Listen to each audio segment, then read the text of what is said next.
ان الحمد للہ والصلاة والسلام علی رسول اللہ اما بعد۔ رسول اللہ صلی اللہ علیہ وسلم نے حضرت عثمان بن ابو العاص رضی اللہ عنہ کو کم عمر ہونے کے باوجود محض اس لیے طائف کا گورنر بنایا کہ انہیں وفد کے باقی ارکان میں سے سب سے زیادہ قرآن مجید یاد تھا۔ حضرت عثمان بن ابو العاص رضی اللہ عنہ سے مروی ہے کہ مجھے رسول اللہ صلی اللہ علیہ وسلم نے طائف کا گورنر مقرر فرمایا، حالانکہ میں آپ علیہ السلام کی خدمت میں حاضر ہونے والے ثقیف کے 6 افراد میں سے سب سے چھوٹا تھا۔ اس کی وجہ یہ تھی کہ مجھے سورۃ البقرہ آتی تھی۔ میں نے عرض کی، یا رسول اللہ صلی اللہ علیہ وسلم، مجھے قرآن بھول جاتا ہے، تو آپ نے میرے سینے پر ہاتھ رکھ کر فرمایا، اے شیطان، عثمان کے دل سے نکل جا۔ اس کے بعد جب بھی میں نے کوئی چیز یاد کرنا چاہی کبھی نہیں بھولی۔ اسے بہقی نے روایت کیا۔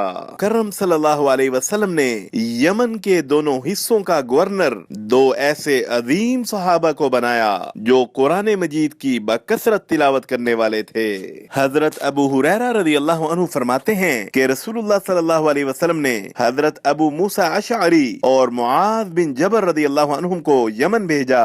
یمن کے 2 حصے ہیں، دونوں کو ایک ایک حصے کا گورنر بنایا اور نصیحت فرمائی، لوگوں کے لیے آسانیاں پیدا کرنا، مشکل پیدا نہ کرنا، خوش کرنا، نفرت نہ دلانا۔ اس کے بعد دونوں حضرات کام پر روانہ ہوئے۔ ایک ملاقات میں حضرت معاذ بن جبل رضی اللہ عنہ نے حضرت ابو موسیٰ اشعری رضی اللہ عنہ سے پوچھا، آپ قرآن کیسے پڑھتے ہیں؟ انہوں نے جواب دیا، کھڑے کھڑے، بیٹھے بیٹھے اور اپنی سواری پر میں تھوڑا تھوڑا ہر وقت پڑھتا رہتا ہوں۔ پھر حضرت ابو موسیٰ اشعری رضی اللہ عنہ نے معاذ سے پوچھا کہ اے معاذ، تم کیسے پڑھتے ہو؟ تو حضرت معاذ رضی اللہ عنہ نے کہا، میں پہلی رات سو جاتا ہوں اور کچھ نیند پوری کر کے اٹھ جاتا ہوں اور پھر قرآن کی اتنی تلاوت کرتا ہوں جتنی اللہ تعالیٰ نے میری قسمت میں لکھی ہے۔